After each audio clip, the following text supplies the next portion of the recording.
Hello, in this video I'm gonna show you how to change the buttons of your controller on your iPad mini 7th generation. If you want to customize the buttons and reorder them, you can go to the settings.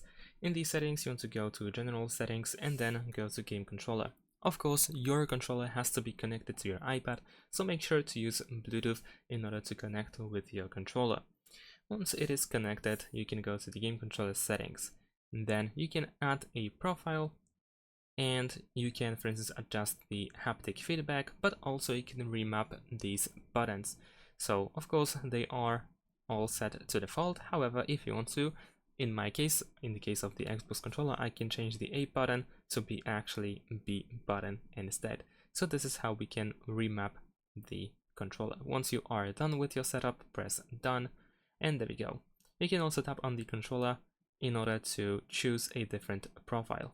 So if you go inside the controller, tap on the default controls, and then over here you will find use profile, and you can tap on the current profile in order to switch to a new one. And that's it. Thanks for watching, leave a like and subscribe to my channel, and see you in my next videos. Bye.